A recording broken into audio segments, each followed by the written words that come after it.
en que a partir de los 35 años le iba a pasar algo, ¿no? A nuestro ventrículo derecho, porque no está acostumbrado a tanta presión. ¿Qué creen que le pase al ventrículo derecho? Hipertrofia. Sí, se va a hipertrofiar. Porque no está acostumbrado, no está diseñado para soportar tanta presión, tanto flujo sanguíneo.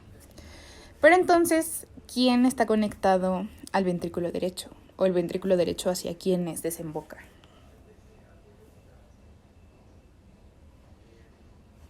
La arteria pulmonar. Ajá, o sea, las arterias pulmonares, ¿no? El tronco pulmonar y de ahí se deriva la arteria derecha e izquierda.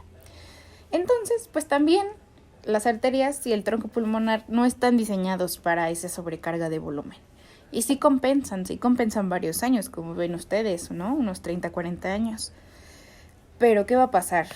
Así como pasa en los adultos que por cosas de la vida tienen resistencias en sus arterias porque no soportan. Aquí, ¿qué creen que pase con las arterias pulmonares? ¿Qué van a tener por esa sobrecarga de flujo, por esa sobrecarga de presión? Hipertensión pulmonar. Entonces, cuando a ustedes les llegue este paciente, esas van a ser las dos como características más especiales, ¿no? Que tanto en una radiografía de tórax como en un electrocardiograma nosotros vamos a ver hipertrofia del ventrículo derecho. En signos clínicos nosotros veríamos al paciente con datos de insuficiencia cardíaca derecha y también datos de hipertensión pulmonar, que se van a ver también en una radiografía. El ventrículo pues obviamente se ve más crecido y la hipertensión pulmonar pues se ve más dilatada la arteria pulmonar. Si quieren luego les busco y les mando una radiografía. Pero entonces, de manera general, el paciente pues puede ser que se presente igual asintomático, así raro, pero bueno, nosotros mediante la exploración y todo eso vamos a poder ver. Y en caso de que se presente sintomático, pues va a presentar disnea porque su corazón y sus pulmones ya no están resistiendo, ¿no? Entonces va a tener problemas y dificultad respiratoria. Entonces, ¿tienen alguna duda? Y les queda un poco claro cómo es la fisiopatología, qué es lo que pasa a lo largo del tiempo si tenemos estas comunicaciones. Sí. Ok, entonces bueno, hasta aquí terminamos con aurículas. Entonces vamos ahora con ventrículos. Resulta que la tabicación ventricular es mucho más fácil, honestamente. Mucho más fácil porque el tabique interventricular nada más tiene 2 porciones. ¿Y cuáles son estas 2 porciones? La membranosa y la muscular. Exactamente, la muscular y la membranosa. Entonces la primera en aparecer es la porción muscular. ¿Y esta de dónde deriva? El miocardio. Del miocardio, exactamente. Entonces lo que va a pasar es que la unión, ¿se acuerdan? Del ventrículo primitivo y del bulbus cordis, que sería por aquí, lo que a futuro serán ventrículo derecho y ventrículo izquierdo, en esa unión va a empezar a proliferar el miocardio.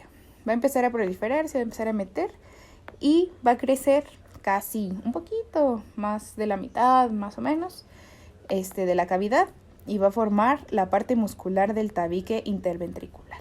¿De acuerdo? Luego, la parte membranosa va a estar formada de 2 cosas. ¿Y cuáles son estas?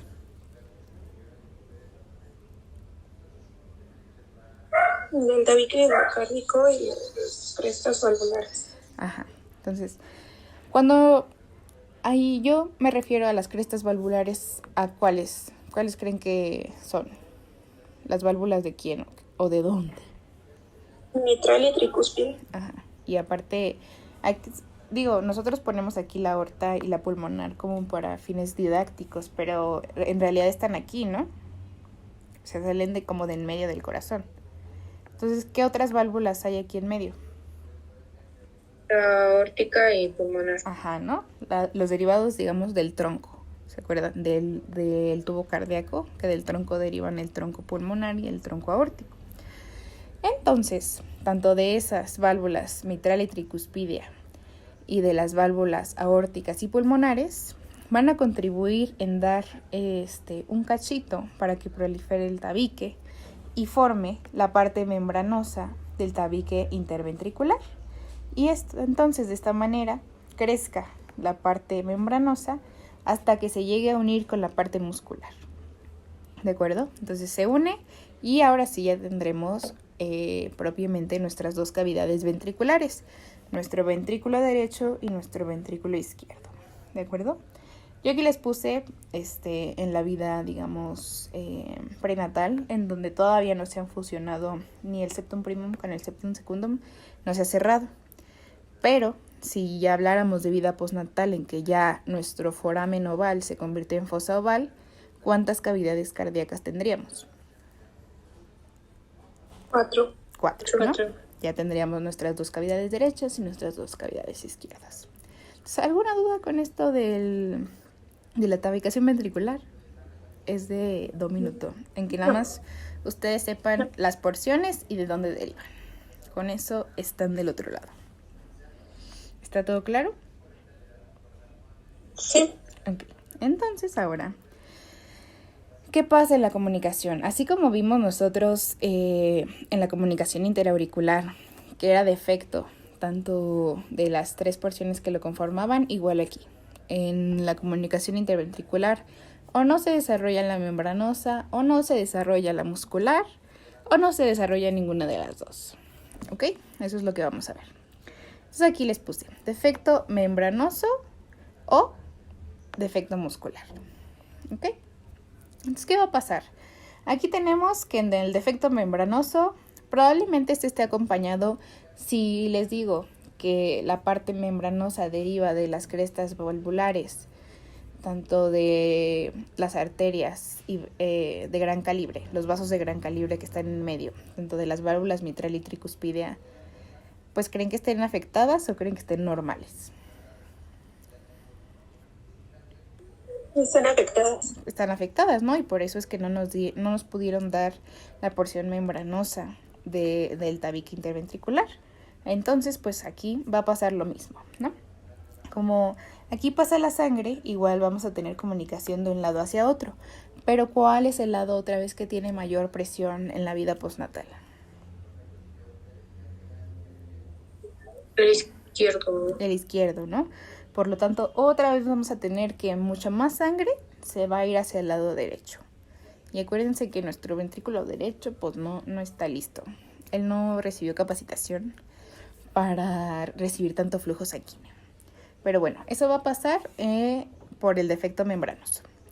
Ahora, por defecto muscular, ¿quién fue el que falló en darle la porción muscular? El miocardio.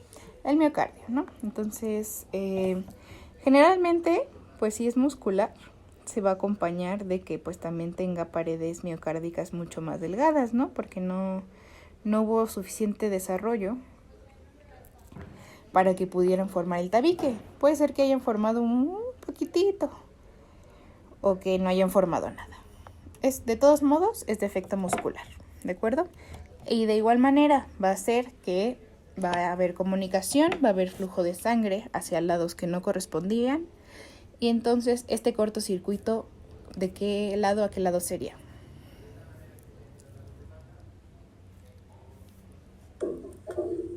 De izquierda a derecha. De izquierda a derecha, ¿no? Por lo tanto, estos pacientitos, cuando ustedes los ven recién nacidos o niños, ¿cómo los van a ver? ¿Morados, azules o normales? Normales. Normales, ¿no? Entonces, por eso les pongo aquí una cara feliz, un pacientito rojo feliz, porque estas son cianógenas, que quiere decir que no van a causar cianosis. Ahora, pero si tenemos un ventrículo único común, porque aquí ¿quién falló? Las dos porciones. Las dos porciones, ¿no? Crestas. Exacto. Tanto la membranosa como las porciones valvulares, como el tabique endocárdico, ¿no? Nadie decidió hacer nada. Se quedaron quietos, tiesos. Entonces nos dieron un ventrículo único común. Aquí yo estoy suponiendo que tenemos aurículas normales, ¿no? Pero igual, quién sabe, no sabemos si hay defectos en las válvulas mitrales, en la válvula tricuspidea, si tenemos bien formadas tronco arterial ni nuestro tronco pulmonar, no sabemos, ¿no? Pero digamos que sí. ¿Aquí qué va a pasar? Pues que se va a mezclar la sangre. Se va a mezclar la sangre y como es una sola cavidad, tiene riesgo de que por la fuerza en la que llega y que no hay pared que controle tanto el flujo de derecha a izquierda como de izquierda a derecha, pues se mezcle la sangre y rebota en las paredes. Y entonces, si rebota en las paredes, ¿qué se imaginan que puede pasar? Acuérdense que la sangre trae plaquetas, trae eritrocitos, trae leucocitos y muchas cosas, ¿no?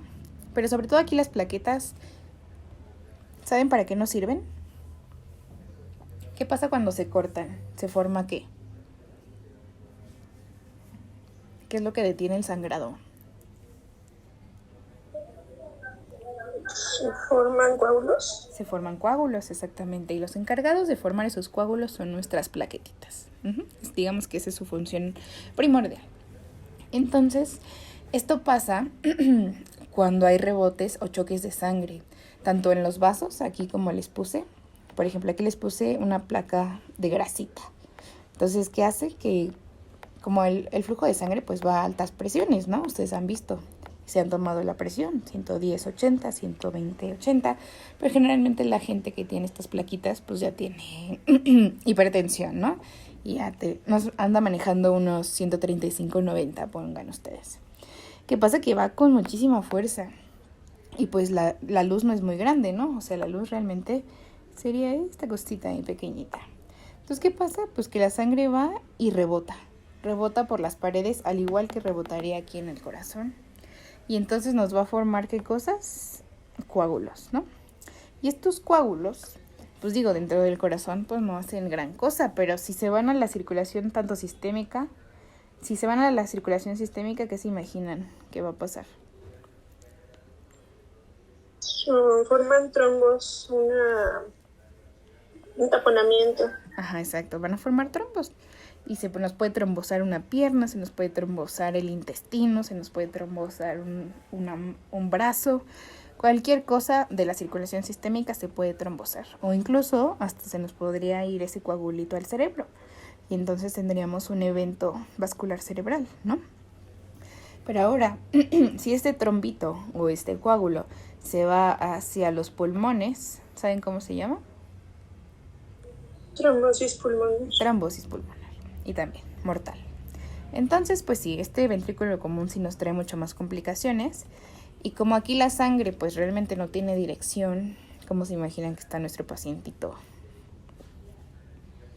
Aparte de cianógeno, ¿no? Aparte de que tiene riesgo de morirse de trombosis, pues no está bien oxigenado. Entonces, este ventrículo único, pues sí, es un desastre y tenemos que arreglarlo sin duda alguna. ¿De acuerdo? Entonces aquí yo les puse como un diagramita para que si les llegan a preguntar alguna, dudo que les pregunten si es cianógena o acianógena, pero bueno, yo creo que este cuadro es muy útil, o bueno, este diagrama de flujo, en el cual ustedes nomás se hacen 3 preguntas y de ahí van deduciendo ustedes si es una cardiopatía cianógena o si es acianógena. Es que ustedes cuando se les presente un caso o les pregunten alguna patología de estas, de las que vamos a ver, ustedes se pregunten, ¿esta es cianógena o acianógena? Esa es la primera pregunta. Acianógena, pues es que no va a presentar signos de que esté moradito, de que esté azulito, ni nada de eso. Cianógena generalmente pues se detectan en los recién nacidos o en las primeras semanas. Las acianógenas pueden vivir con ellas bien, les digo, hasta los 30-40 años, que es cuando ya la hipertensión pulmonar y la hipertrofia cardíaca que nos causa insuficiencia cardíaca, pues ya va a hacer repercusiones, ¿no? Pero por lo mientras, en la vida, en la niñez, pues no le va a causar gran conflicto. Entonces, una vez que ustedes saben si es acianógena o cianógena, van a preguntarse de dónde es el cortocircuito. Y esto lo van a saber ustedes dependiendo, ¿no? Dependiendo de cómo quedaron las estructuras.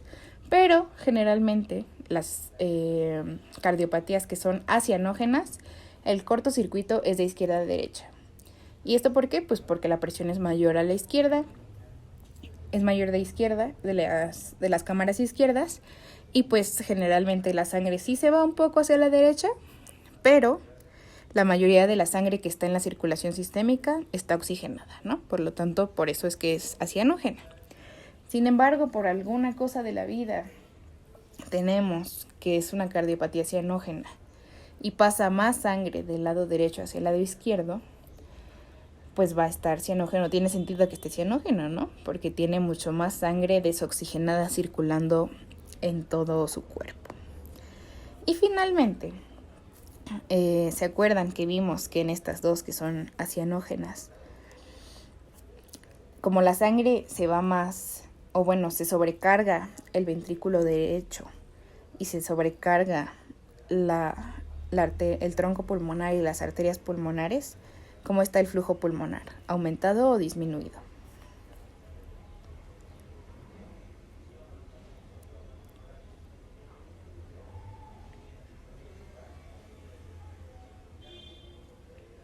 Perdón, ¿de dónde a dónde? De izquierda a derecha. Que el ventrículo aumentado, ¿no? Porque está sobrecargándose el ventrículo derecho y también hay hipertensión pulmonar, porque hay demasiado flujo del que de las arterias pulmonares están preparadas para soportar. Por lo tanto, serán pues felices al nacimiento. Su cortocircuito será izquierda-derecha y a futuro, bueno, siempre tendrán flujo pulmonar aumentado, pero a futuro esto conllevará a que tengan hipertensión pulmonar. En cambio, las cianógenas, pues desde el inicio hay sobrecarga del ventrículo izquierdo y el ventrículo izquierdo pues sí está preparado para darlo todo, ¿no? Para poder soportar mucho más flujo. Entonces, y bueno, obviamente pues el ventrículo derecho anda fresqui, ¿no? Porque le llega menos y a las arterias pulmonares pues les llega menos, ¿no? Por lo tanto no hay una hematosis efectiva, ¿no? Porque no hay mucho flujo pulmonar. Por lo tanto, ahí diríamos que el flujo pulmonar está disminuido, ¿no? Porque le llega menos, le está llegando más al izquierdo y la sangre desoxigenada se está yendo hacia el izquierdo. Por lo tanto, está yéndose hacia la aorta y por lo tanto está llegando a circulación sistémica. Por eso está azulito, ¿no? Porque ¿qué sangre está predominando en su circulación sistémica? Desoxigenada. Desoxigenada, exactamente. Entonces, así como la membrana hialina que nos enseñó Kaori, un signo muy importante es la cianosis. ¿Y qué es la cianosis? Pues es esto, ¿no? Que en las zonas más distales, como en los dedos de los pies o en los dedos de las manos, vamos a tener una coloración como violeta o azul, ¿no? Y también en los labios. Son los principales lugares donde nosotros podemos detectar la cianosis. Y hay cardiopatías congénitas que desde el nacimiento se ve. Incluso, ¿han escuchado ustedes de la escala de Apgar? Sí. Ajá, pues se evalúa, ¿no? Se evalúa qué tan colorado está. Si está cianótico, si está rosado, o sea, de que tiene un rojito así, de que vital, de que buena oxigenación. Entonces, las cianógenas pues son muy, muy detectables, ¿no? Porque así vamos a tener tanto a nuestro recién nacido como a un lactante o igual a un niño, ¿no? Que a lo mejor está compensando poquito, pero hace tantito esfuerzo, tantito ejercicio y se pone moradito. Igual en los lactantes es muy fácil que ustedes lo puedan ver. ¿Qué es lo que les va a referir la mamá, por ejemplo? Que se agota, que se fatiga cuando está comiendo, ¿no? Porque comer y la succión le implica un esfuerzo. Entonces se van a agotar y pues van a tender por no comer. Entonces van a tener bajo peso y ya se imaginarán muchas cosas. Pero bueno, les quise poner esta imagen de cianosis para que pudieran ustedes checar y diferenciar. Así pues obviamente no se ve un niño sano. Entonces bueno, ¿dudas o preguntas respecto a la tabicación y sus defectos? No. ¿No? Excelente. Entonces, Mitzi, ahora sí, en 10 minutos échate tus fístulas traqueoesofágicas.